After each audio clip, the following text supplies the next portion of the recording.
Las Vegas did not make Richard Marcus rich. It made him invisible.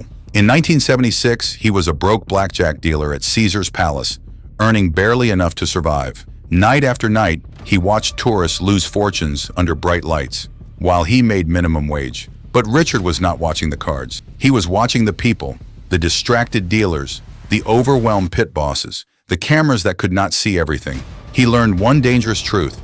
A casino may be built to control the odds, but people still run it, and people have blind spots. After leaving the tables, Richard began testing a quiet roulette scheme built around confusion, timing, and casino chips. It was not about predicting the wheel, it was about making a small bet appear harmless, until the result was already known.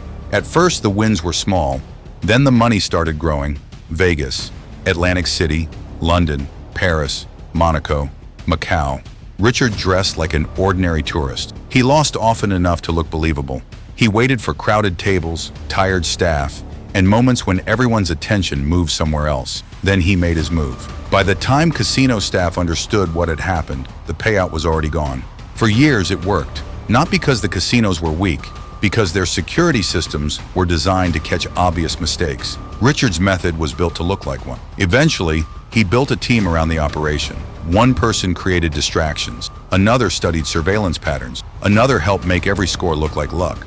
The group traveled internationally, leaving behind a trail of suspicious wins that were difficult to prove. But every hidden system has a weakness. For Richard, it was technology. Cameras improved. Casino databases began sharing faces, names, and patterns. And surveillance teams stopped looking only at the chips.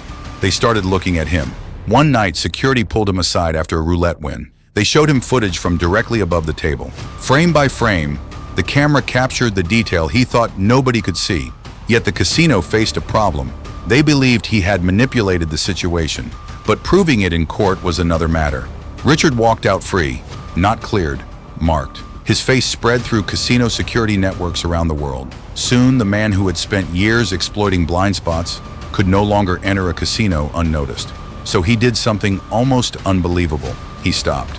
Then he wrote about what he had seen, and the same industry that once wanted him gone began calling him for help. Casinos hired Richard Marcus to train their security teams against people using tactics like his. The former dealer who learned where the cameras failed was now being paid to protect the cameras. Richard never really stopped beating the casino system. He just found a legal way to make the house pay him.